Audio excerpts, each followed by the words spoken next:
We have a Fox News alert to tell you about one of the sources of misinformation on the ongoing Israel-Hamas conflict seems to be TikTok. Just last night, the Senate passed the $95 billion foreign aid package that includes a potential TikTok ban. President Biden is set to sign that bill today. Lucas Tomlinson is live in Washington with everything in that bill, and there's a lot, Lucas. That's right, Brian. Good morning. Late last night, the Senate voted overwhelmingly to pass that foreign aid bill. The final vote, 79-18. Here's what's in it. $26 billion for Israel, $60 billion for Ukraine, and $8 billion for the Indo-Pacific. Here's one Republican senator on why he voted against it. I can't support this bill ultimately because it gives money to Gaza, it gives money for the NGOs that are trafficking illegal immigrants, and it does nothing, zero, to stop the invasion at our southern border. That's got to be our priority. Now, shortly after the Senate bill passed, President Biden released a statement saying, "I will sign this bill into law and address the American people as soon as it reaches my desk tomorrow so we can begin sending weapons and equipment to Ukraine this week." The bill requires Biden to articulate a strategy for the Ukraine war within 45 days, something we've not heard much about over the past 2 years. The Ukrainians want to return to 1991 borders. That includes taking back all of Crimea and eastern Ukraine from Russian forces. The bill also requires the sale of TikTok. Now, security experts say China is using TikTok to manipulate the American people and point to the anti-Israel protests on college campuses across the country, spreading anti-Semitism and pro-Hamas messaging. Guys? All right, Lucas, thanks so much. All right, lawmakers aren't the only ones sounding the alarm of the threat from Chinese-owned TikTok.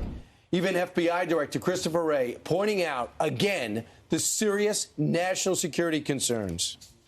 TikTok, for us, represents a national security concern. And the reason I say that is that TikTok's parent company is beholden to the Chinese government. We're talking about the ability to control or collect data on millions and millions of users and to use it for all sorts of influence operations like driving their AI efforts.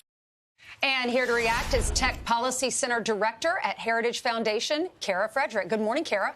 Good morning, Ainsley. Good morning. So what does this mean for America, the American families and the kids that are on TikTok?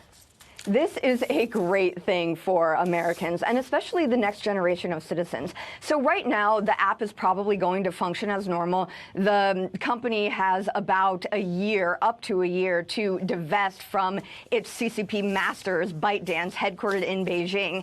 So everything's probably going to look normal now. But as the Wall Street Journal said, you don't have to get off now, but it's a good idea to pack a go bag. People should be looking toward other platforms if they want to do their short, seemingly innocuous videos, because as Christopher Wray has said, this is about control and collection. TikTok is a weapon, and this defangs that weapon from the Chinese Communist Party. This is a great thing. This is all part of this big story on the college campus chaos. And this is the anti-Israeli message that China, who has every reason, has total control of this app, because you, by law, if you are a Chinese-owned company, have to let your technology be totally susceptible and open to anything the government wants. Meanwhile, Scott Galloway says yesterday he's noticed that if you look on TikTok, there are 52 videos that are pro-Hamas or pro-Palestinian. Every one is anti-Israel. He said, if you don't think we're being manipulated, he went on to say, I think the Americans are easier to fool and convince than they've been fooled before. And he went on and on and on. So TikTok is the device. It is a form of fentanyl for the American media. It is overwhelming all other aspects, especially with the next generation.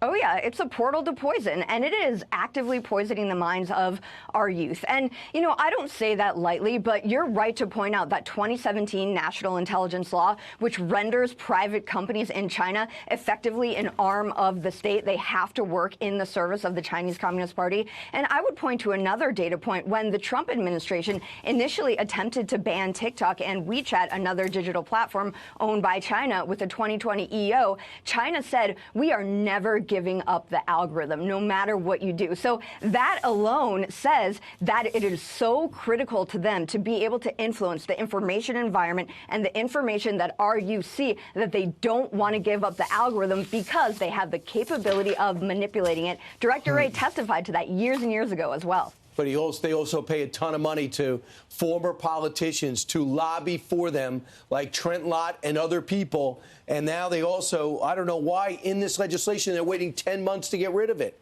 You should get rid of it now. They got 3 months to divest, or it just goes off out of the country. And the most important thing that we can do as a country is to have universities that teach students not to be inoculated against this kind of propaganda.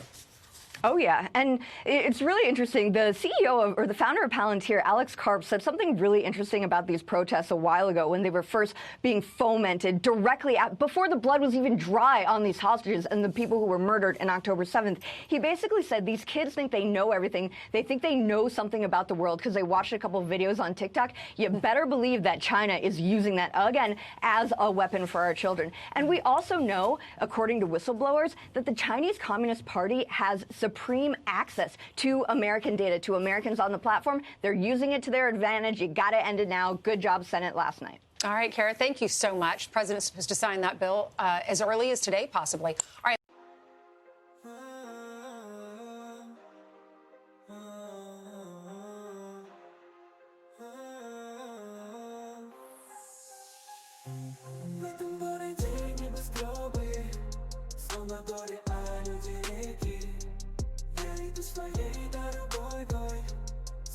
Скользя между тенями.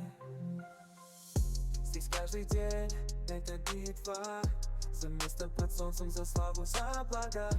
Но я не боюсь, я готов сражаться, ведь я знаю, что моя жизнь это не игра. Мой город, он такой разный, красивый, грязный, опасный, но я